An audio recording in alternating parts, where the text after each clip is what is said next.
Good morning दोस्तों। पूर्व अमेरिकी राष्ट्रपति बराक ओबामा ने यह कहकर पूरी दुनिया में सनसनी फैला दी है कि वह एलियन से मिल चुके हैं और उनके साथ काम भी किया है और उन्होंने बताया है कि एलियंस अमेरिकी सेना से कई गुना तेज हैं। पूरा मामला क्या है इस वीडियो में आगे आपको पता चलेगा। इसके अलावा अरविंद केजरीवाल ने ऐसा क्या कर दिया जिसकी वजह से सिंगापुर ने लागू किया है एंटी मिस इन्फॉर्मेशन लॉ ताकि झूठ पर लगाम लगाई जा सके। इसके अलावा सबके लिए ज़रूरी खबर है कि कोरोना काल में देश भर में बैंकों के कामकाजी समय में बदलाव हो चुका है। अब सिर्फ 4 घंटे ही काम किया जाएगा। इसके अलावा सुसाइड सीन शूट करते करते गलती से असली बंदूक चल जाने की वजह से एक टिकटॉक स्टार की मौत हो गई। कौन था वो टिकटॉक स्टार, वीडियो में आगे आपको जरूर बताया जाएगा। इसके अलावा जब नवाजुद्दीन सिद्दीकी ने एयर होस्टेस से फ्लर्ट किया तब क्या हुआ, क्यों एयर होस्टेस शाम से पानी हो गई, ये सब आप इस वीडियो में जानेंगे। इसके अलावा दिन भर की 25 बड़ी खबरें आपको इस वीडियो में बताई जाएंगी। तो चलिए शुरू करते हैं आज का वीडियो। दिल्ली और पूरे भारत में एक वीडियो वायरल हो रहा है जिसमें दिल्ली में देखते देखते सड़क पर बने गड्ढे में पूरा का पूरा ट्रक समा गया। इंटरनेट मीडिया पर यह वीडियो बुरी तरह से वायरल हो चुका है। वीडियो में देखने पर साफ पता चल रहा है कि ट्रक ड्राइवर को सड़क पर बने गड्ढे के बारे में कोई जानकारी नहीं थी।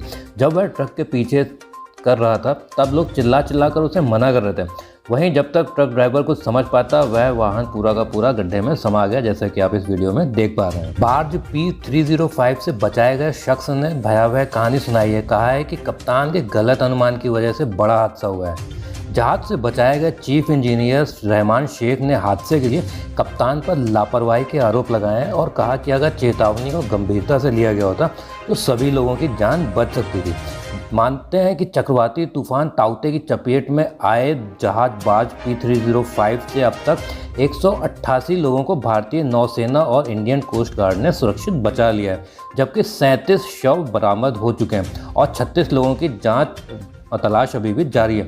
हादसे के बाद बचाए गए चीफ इंजीनियर रहमान शेख ने हादसे की भयानक कहानी बताई है और कहा है कि जहाज के कप्तान पर लापरवाही के आरोप भी लगाए हैं। इंडियन एक्सप्रेस से बात करते हुए चीफ इंजीनियर रहमान शेख ने बताया कि अगर जहाज के कप्तान तूफान की चेतावनी को गंभीरता से लेते और वहां मौजूद लाइफ राफ्टर पंचर नहीं होते तो बार्ज 305 पर रहे सभी लोगों की जान बचाई जा सकती थी। रहमान शेख ने कहा है कि इन्हें 1 हफ्ते पहले तूफान की चेतावनी दे दी गई थी, लेकिन कप्तान और कंपनी ने इसको लेकर गलत अनुमान लगाया। इस कारण ये इतना बड़ा हादसा हो गया। रहमान ने आगे कहा है कि जब वह तूफान को लेकर कैप्टन बलविंदर सिंह से बात कर रहे थे तब उन्होंने मुझसे कहा था कि हवा 40 किलोमीटर प्रति घंटा से जाने का उम्मीद नहीं है, लेकिन हवा की गति 100 किलोमीटर प्रति घंटे की रफ्तार से भी ज़्यादा थी, जिसकी वजह से यह भयानक हादसा हो गया। और वीडियो वायरल हो रहा है नवाजुद्दीन सिद्दीकी का। यह वीडियो खूब वायरल हो रहा है। नवाजुद्दीन सिद्दीकी इस वीडियो में अपनी शख्सियत से बिल्कुल अलग नज़र आ रहे हैं। वे संजीदा नहीं बल्कि मस्त मौला लग रहे हैं। वे फ्लाइट अटेंडेंट से बातें करते और फ्लर्ट करते भी नजर आ रहे हैं। नवाजुद्दीन होस्टेस को देखकर मुस्कुरा रहे हैं। एयर होस्टेस भी नवाज को देखकर शर्मा रही हैं। वीडियो देखकर ऐसा लग रहा है कि एयर होस्टेस अपने फेवरेट एक्टर को देखकर फूले नहीं समा रही। कोरोना रोगियों में ब्लैक फंगस म्यूकरमाइकोसिस संक्रमण के बढ़ते मामलों से चिंतित सरकार ने इसके इलाज में इस्तेमाल होने वाली दवा एम्फोटेरिसिन B इंजेक्शन की उपलब्धता बढ़ाने के लिए प्रयास तेज कर दिए। सरकार ने इसके लिए 3 लाख इंजेक्शन का आयात किया है, जिसकी आपूर्ति 31 मई तक हो जाएगी। साथ ही देश में इसका उत्पादन बढ़ाकर 3.80 लाख इंजेक्शन प्रति माह कर दिया गया है। अगली बड़ी खबर पंजाब से आ रही है। पंजाब में RSS के रक्तदान शिविर में घुसे किसान। माहौल तनावपूर्ण, दोनों तरफ से नारेबाजी की जा रही है। इसकी वजह से भारी पुलिस बल भी तैनात किया गया है। पंजाब के रोपड़ जिला स्थित नूरपुर बेदी में किसान RSS के रक्तदान शिविर में बवाल करने पहुंच गए। इस दौरान RSS नेताओं व किसानों के बीच जमकर बहस हुई है। मौके पर भारी पुलिस बल तैनात किया गया है और माहौल तनावपूर्ण बना हुआ है। आपको बता दें कि किसान शुरू से ही RSS और भाजपा का विरोध कर रहे हैं, लेकिन इजराइल और फिलिस्तीन के संघर्ष के बारे में आप सभी को पता होगा। आतंकवादी ग्रुप हमास ने कहा है कि अगले 24 घंटों में इजराइल के साथ सीज फायर का ऐलान कर सकता है, जिससे ये साफ जाहिर हो चुका है कि आतंकवादी ग्रुप हमास इजराइल के हमलों से डरकर बैठ चुका है और घबराहट में है। फिलिस्तीनी आतंकवादी ग्रुप हमास ने कहा है कि अगले 24 घंटों में इजराइल के साथ सीज फायर का ऐलान हो सकता है। सीज फायर की यह संभावना ऐसे समय में जताई जा रही है जब फिलिस्तीन में 227 लोग मारे जा चुके हैं इजराइल के हमलों की वजह से। इजराइल और फिलिस्तीन के आतंकवादी गुट हमास के बीच जारी संघर्ष में जल्द खत्म होने के आसार अब नज़र आने लगे हैं। हमास के नेताओं ने कहा है कि अगले 24 घंटों में सीज़ फायर का ऐलान किया जाएगा। वर्ष 2014 के बाद हुए इस सबसे भीषण संघर्ष में अब तक गाज़ा पट्टी में कम से कम 227 लोग और इजराइल में 12 लोग मारे गए। हमास ने इजराइल पर जहां करीब 4000 रॉकेट डाले हैं, वहीं इजराइल की सेना ने भी सैकड़ों हवाई हमले और जवाबी ज़मीनी हमले किए हैं। हमास के नेताओं ने अमेरिकी टीवी चैनल CNN से बातचीत में कहा है कि अगले 24 घंटों में इजराइल और हमास के बीच सीज़ फायर का ऐलान हो सकता है। हालांकि अभी तक इजराइल की ओर से कोई भी बयान नहीं आया। एक दिन पहले ही हमास के राजनीतिक ब्यूरो के नेता मूसा अबू मार्जूक ने कहा था कि उन्हें अपेक्षा है कि अगले 1 या 2 दिन में सीज़ फायर का ऐलान हो सकता है। सुसाइड सीन शूट करते करते गलती से असली बंदूक चल गई और पाकिस्तानी टिकटॉक स्टार की मौत हो गई है। पाकिस्तान में एक 19 साल के टिकटॉक स्टार ने वीडियो बनाते समय गलती से खुद पर ही गोली चला दी और हादसे में उसकी मृत्यु हो गई। खबरों के मुताबिक युवक एक सुसाइड सीन की ही शूटिंग कर रहा था, लेकिन अनजाने में चली गोली से उसकी जान भी चली गई। दोस्तों, आप कृपया इस तरह की गलती ना कीजिएगा। अगली जरूरी खबर हम सभी के लिए है। कोरोना काल में देश भर में बैंकों के कामकाजी समय में बदलाव हो चुका है। अब सिर्फ बैंकों में 4 घंटे ही काम किया जाएगा। कोरोना संक्रमण के केसों में अप्रत्याशित वृद्धि को देखते हुए भारतीय बैंक संघ यानी IBA की सलाह पर देश भर के बैंकों ने सुबह 10 बजे से दोपहर 2 बजे के बीच ही काम करने का निर्णय लिया है। अगली बड़ी खबर सरकारी कर्मचारियों के लिए 7th पे कमीशन से जुड़ी हुई है। केंद्रीय कर्मचारियों के लिए बड़ी खबर आई है। जून में DA में इजाफा होगा और जानेंगे कि कितनी सैलरी बढ़ाई जाएगी। केंद्रीय कर्मचारियों के लिए 7वें वेतन आयोग यानी 7th पे कमीशन के तहत रुके हुए महंगाई भत्ते पर जनवरी से रोक लगी हुई है। हालांकि कर्मचारियों को इसके लिए अब और ज़्यादा इंतजार नहीं करना पड़ेगा। केंद्र सरकार ने DA में बढ़ोतरी का ऐलान जून में कर दिया है। National council JCM staff side ने इसके बारे में जानकारी दी है। DA में इजाफे के बाद कर्मचारियों की सैलरी कम से कम 4% ज़्यादा बढ़ जाएगी।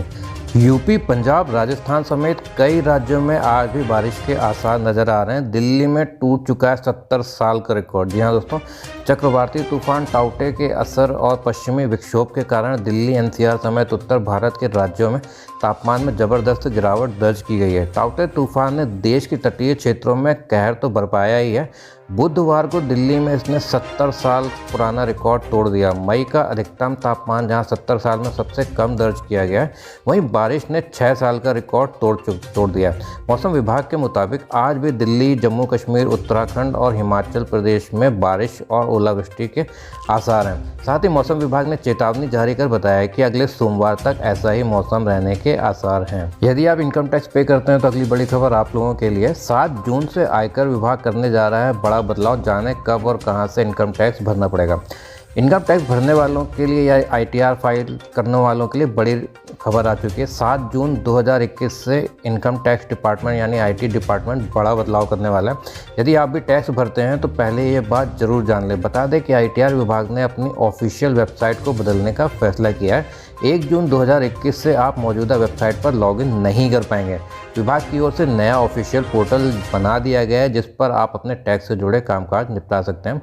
ITR विभाग ने बताया कि माइग्रेशन की वजह से 1 जून 2021 से टैक्स पेयर्स मौजूदा वेबसाइट यानी इनकम टैक्स इंडिया e-filing.gov.in पर लॉगिन नहीं कर सकेंगे। अब आपको बता दें कि नई वेबसाइट के लिए आप incometax.gov.in पर विजिट कर सकते हैं। विभाग ने कहा है कि 7 जून के बाद से सभी टैक्स पेयर इसी वेबसाइट पर अपना काम करेंगे। कुंभ को कोरोना संक्रमण के प्रसार से जोड़ने की धर्मगुरुओं ने कड़ी निंदा की है और कहा है कि यह हिंदू परंपराओं का अपमान है। जाने माने धर्म गुरुओं ने हरिद्वार में आयोजित कुंभ मेले को कोरोना संक्रमण के प्रसार से जोड़ने की कड़ी निंदा की है और इसे हिंदुओं की परंपराओं का अपमान बताया। धर्म गुरुओं ने कहा है कि कुंभ मेले के आयोजन के बाद उत्तराखंड में कोरोना संक्रमण के मामले में वृद्धि नहीं हुई थी। धर्म गुरुओं ने किसी दल का नाम तो नहीं लिया है, लेकिन उनके बयान भाजपा द्वारा कांग्रेस पर महामारी की दूसरी लहर के लिए मोदी सरकार को बदनाम करने और कुंभ को संक्रमण के प्रसार से जोड़ने के लिए टूल किट बनाने का आरोप लगाए जाने के एक दिन बाद आया है। हालांकि कांग्रेस जैसे हमेशा ये सही करती है, कांग्रेस ने भाजपा के इन आरोपों को खारिज कर दिया। योग गुरु बाबा रामदेव ने एक संदेश में कहा है कि इस तरह का टूल किट तैयार करना कुंभ मेला और प्राचीन हिंदू धर्म को बदनाम करने की बड़ी साजिश है। यह अपराध है। उन्हें 100 करोड़ से ज़्यादा हिंदुओं का अपमान बंद कर देना चाहिए और लोगों को भी हिंदू और भारत विरोधी ताकतों का बहिष्कार और विरोध करना चाहिए। अब 250 रुपये की कोविशील्ड किट से खुद कर सकेंगे कोरोना की जांच। जानते हैं इस्तेमाल का क्या तरीका है। माई लैब डिस्कवरी सॉल्यूशन के एमडी हसमुख रवाल ने कहा है कि टेस्ट किट बाजार में 1 हफ्ते में उपलब्ध हो जाएगी। इस प्रोडक्ट को तैयार करने में 5 महीनों का समय लगा है। इसकी कीमत सिर्फ 250 रुपये प्रति किट रखी गई है, जिसमें टैक्स भी शामिल है। इंडियन का काउंसिल ऑफ मेडिकल रिसर्च यानी ICMR ने घर पर कोरोना वायरस टेस्टिंग के लिए कोविशील्ड नामक किट को मंजूरी दे दी है। इस फैसले के बाद अब लोग महज 250 रुपये खर्च करके घर पर ही रैपिड एंटीजन टेस्ट किट यानी रैट लाकर कोविड का टेस्ट कर सकते हैं। खास बात यह है कि इससे महज 15 मिनटों में ही जांच के नतीजे सामने आ जाएंगे। हालांकि ICMR ने जांच के लिए एडवाइजरी भी जारी की है, जिसमें फिजूल जांच नहीं करने की सलाह दी गई है। अरविंद केजरीवाल के बयान से खफा सिंगापुर ने लागू किया है एंटी मिस इन्फॉर्मेशन लॉ, ताकि झूठ पर लगाम लगाई जा सके। कानून के तहत सोशल मीडिया कंपनियों को अपने यूज़र्स को एक करेक्शन नोटिस भेजना होगा, जिसमें कहा गया है कि ऑनलाइन गलत जानकारियां प्रसारित की जा रही हैं कि सिंगापुर में कोरोना का नया वेरिएंट मिला है जो बच्चों के लिए खतरनाक हो सकता है और भारत को भी इससे खतरा है। कोरोना के नए स्ट्रेन को लेकर दिल्ली के CM मुख्यमंत्री अरविंद केजरीवाल के बयान पर हुए बवाल के बाद सिंगापुर ने गलत जानकारी के प्रसार को रोकने के लिए यह कदम उठाया है। सिंगापुर सरकार ने इस संबंध में एक स्थानीय कानून को लागू कर दिया। स्वास्थ्य मंत्रालय ने इस कानून कार्यालय को फेसबुक और ट्विटर को सामान्य सुधार संबंधी निर्देश जारी करने को कहा है। अगली बड़ी खबर हाई स्कूल के यूपी बोर्ड के स्टूडेंट्स के लिए है। यूपी बोर्ड ने 10वीं के स्टूडेंट को प्रमोट करने का एक रास्ता निकाल लिया है, जिसमें 9वीं का रिजल्ट आधार बनेगा। उत्तर प्रदेश सरकार और उत्तर प्रदेश माध्यमिक शिक्षा परिषद ने हाई स्कूल के करीब 30 लाख परीक्षार्थियों को प्रमोट करने का रास्ता खोज लिया है। अब कक्षा 9 का रिजल्ट ही इसका आधार बनने जा रहा है, यानी छात्र या छात्रा ने कक्षा 9 में जो अंक अर्जित किए हैं विषयवार वही अंक देकर उन्हें हाई स्कूल में प्रमोट करने की तैयारी है। यूपी बोर्ड के सचिव दिव्यकांत शुक्ल ने जिला विद्यालय निरीक्षकों से 24 मई के तक अंक वेबसाइट पर अपलोड करने का आदेश दिया है। असल में सभी माध्यमिक कॉलेज वार्षिक परीक्षा का अंक पत्र अनिवार्य रूप से परीक्षार्थियों को देते आ रहे हैं। यूपी के CM योगी आदित्यनाथ का बड़ा फैसला। कोरोना से अनाथ हुए बच्चे अब राज्य संपत्ति घोषित हो चुके हैं। सरकार इनका पूरा जिम्मा उठाएगी। कोरोना वायरस से फैले संक्रमण की दूसरी लहर ने ऐसा कहर बरपाया है कि कई घर उजड़ गए।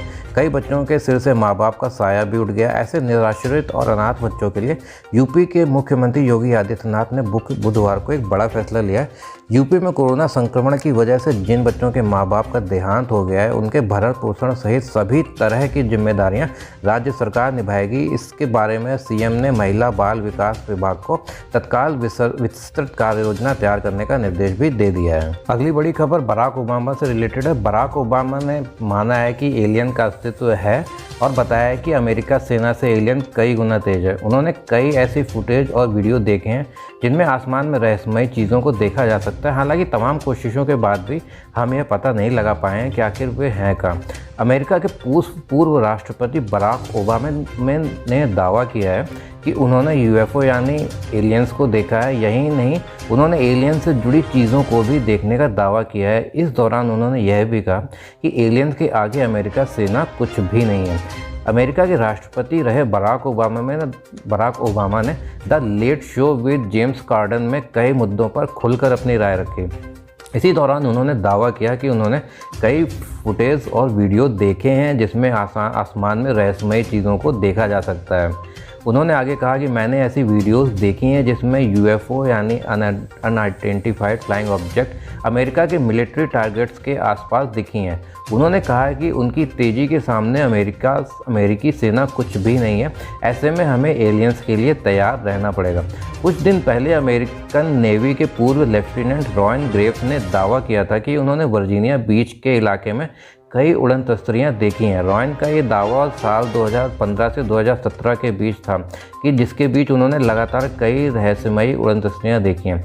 अमेरिका के नेवादा राज्य में एरिया 51 नाम की एक ऐसी जगह है, यहाँ किसी का भी आना जाना सख्त मना है। माना जाता है कि इस जगह पर एलियन से जुड़ी रिसर्च होती है। हालांकि अमेरिकी एयरफोर्स का कहना है कि यहाँ हथियारों और लड़ाकू जहाज़ों की टेस्टिंग होती है। हैरानी की बात है कि अमेरिकी सरकार ने हाल के कुछ समय पहले ही एरिया 51 की मौजूदगी को स्वीकारा है, जबकि यह जगह साल 1955 से ही आम लोगों की एंट्री के लिए प्रतिबंधित है। साल 2019 में कुछ लोगों ने एरिया 51 में घुसने की कोशिश की थी, जिसमें से 7 लोगों को पुलिस ने गिरफ्तार भी कर लिया था।